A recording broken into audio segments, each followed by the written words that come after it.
Welcome to day 19 of Understanding Quran. सूरह बकरा आयत 19 औ कसय्यबिम मिनस समाई, या मुनाफिकों का हाल उस बारिश की तरह है जो आसमान से बरस रही हो। फीही ज़ुलुमातुन व राअदुन व बर्क़, जिसमें अंधेरे हों, गर्ज हो और बिजली चमकती हो।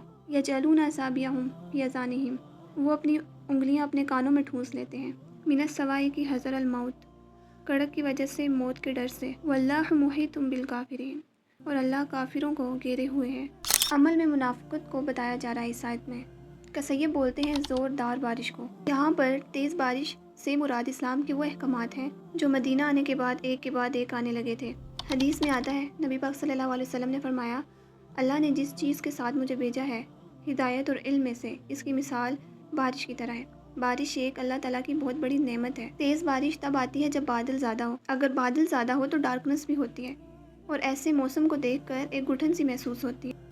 अब इस्लाम के कुछ हुक्म हैं जिनको देखकर इंसान कहता है कि यह तो बहुत मुश्किल है। जब तक ज़्यादा बादल नहीं होंगे तो बारिश नहीं होगी, और जाहिर सी बात है जब अहकामात ज़्यादा होंगे तो मुश्किल भी होगी। चमक यानी रोशनी भी होती है, इसके अंदर एक होप भी होती है। अहकामात पर अमल करना मुश्किल तो होता है, लेकिन इसके बाद मुसलमानों को कामयाबी भी नसीब होती है। जब ऐसे अहकामात उतरते हैं तो ये लोग सुनने की बजाय अपनी उंगलियां कानों में डाल देते हैं और पूरी तरह अपने कानों को सील कर देते हैं। क्यों डालते हैं ये उंगलियां अपनी कानों में? कड़क के डर से।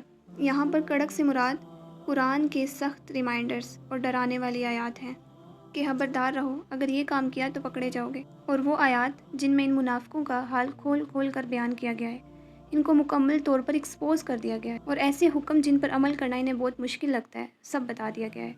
और ये लोग ये आयात सुनकर अपनी उंगलियां अपने कानों में डाल देते हैं कि हमें पता ही ना चले और ना ही हमें सुनना पड़े, मौत के डर से। मौत से बचने का मतलब कुरान के वो हुक्म जिन्हें मानना इनके लिए मौत होता था। जब इन्हें कहा जाता था कि जहाद करो, निकलो अल्लाह के रास्ते में, तो कहते थे ये तो मौत की खबर आ गई है, अब तो हमें मरना पड़ेगा अल्लाह के रास्ते में। कुछ भी कुर्बान करने से ये लोग डरते हैं। तो अल्लाह फरमाता है, बच के कहाँ जाओगे? अल्लाह उनके अमाल से वाकिफ़ है, उनका मुहासबा करेगा। वो सब चीज़ों को घेरे हुए हैं, और इन मुनाफिकों को आखिरत के साथ साथ दुनिया में भी रुसवाई मिलेगी। नबी पाक सल्लल्लाहु अलैहि वसल्लम ने एक दुआ सिखाई है, अल्लाहुम्मा रब्बना आजिरना मिन हिज़्ज़ि दुनिया वल आखिरा, हे अल्लाह हमें दुनिया और आखिरत की रुसवाई से बचा। ऐसे काम ही ना करें हम जिससे हम दुनिया और आखिरत में रुसवा हों और मुनाफिकीन की कैटेगरी में शामिल हो जाएं।